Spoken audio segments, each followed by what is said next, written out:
Good afternoon. Ladies and gentlemen, much. Okay, Bismillahirrahmanirrahim. I'll start off with a statement which goes like this. It is now 6 days since MH370 disappeared. There are currently 43 ships and 40 aircraft searching for it, 26 ships and 25 aircraft in the South China Sea, and 17 ships and 15 aircraft on the Straits of Malacca. We are grateful for the assistance from around the world. With every passing day, the task becomes more difficult, and as always, our thoughts and prayers are with the families of those on the flight. Trust me, we will spare nothing in our efforts to find MH370. Before I take any questions, ladies and gentlemen, I would like to clear up a few issues. Firstly, being on the engine data. I would like to refer to news reports suggesting that the aircraft may have continued flying for some time after last contact. As Malaysia Airlines will confirm shortly, those reports are inaccurate. The last transmission from the aircraft was at 0107, which indicated that everything was normal.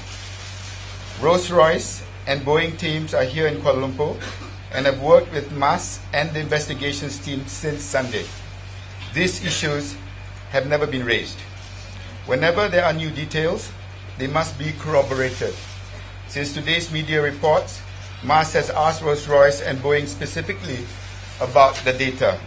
As far as Rolls-Royce and Boeing are concerned, those reports are inaccurate. On the Chinese satellite imagery, a Malaysian Maritime Enforcement Agency surveillance plane was dispatched this morning to investigate potential debris shown on Chinese satellite images. We deployed our assets but found nothing. We have contacted the Chinese embassy, who notified us this afternoon that the images were released by mistake and did not show any debris from MH370. The third issue that I need to clarify is on the FAA directive. The aircraft has been fully serviced and was fit to fly according to engineering and maintenance records. All maintenance checks were in order. The last routine maintenance service was conducted on the 23rd of February 2014. The next service was due on the 19th of June. On the radar signals, it is suggested that there was a possibility that an aircraft had passed over the Straits of Malacca.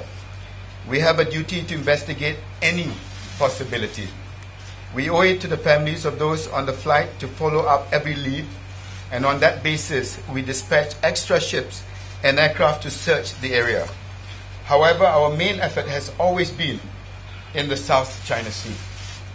We are working very closely with the FAA and the NTSB on the issue of the possible air turnback.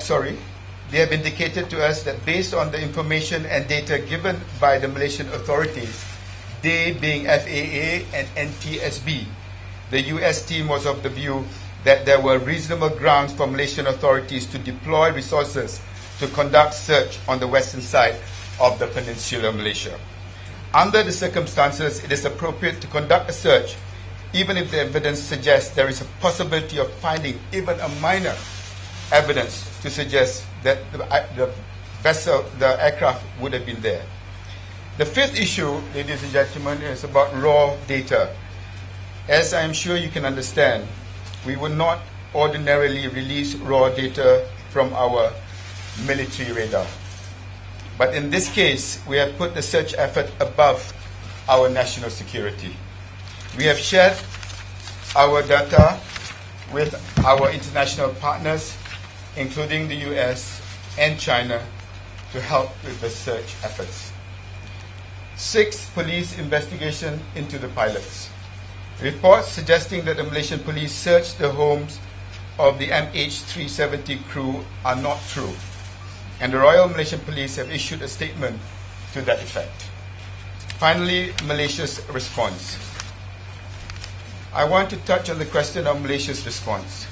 First, this situation is unprecedented. MH370 went completely silent whilst over the open ocean. We are in the middle of a multinational search involving many countries, and more than 80 ships and aircraft.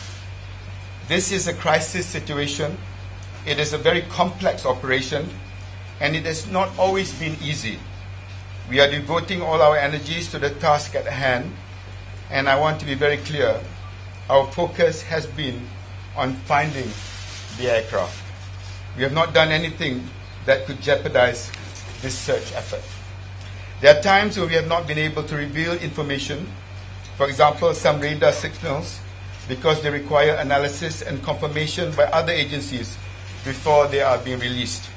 To release such information before it was ready could have compromised the investigation or the search efforts, and which will add anguish to the relatives. Malaysia has nothing to hide. We have spared no expense and no effort. From day one, we have been in regular contact with our neighboring countries and accepted all international offers for help, to help. We have followed protocols as stipulated by the International Civil Aviation Organization since the incident began. Much has been made about the extension of the search areas. Some claim that Malaysia has slowed down the search. That is totally not true. In fact, we have intensified the search. Again, let me be clear, there is no real precedent for a situation like this. The plane vanished. We have extended the search area because it is our duty to follow every lead, and we owe it to the families. And trust me when I say we will not give up. Questions?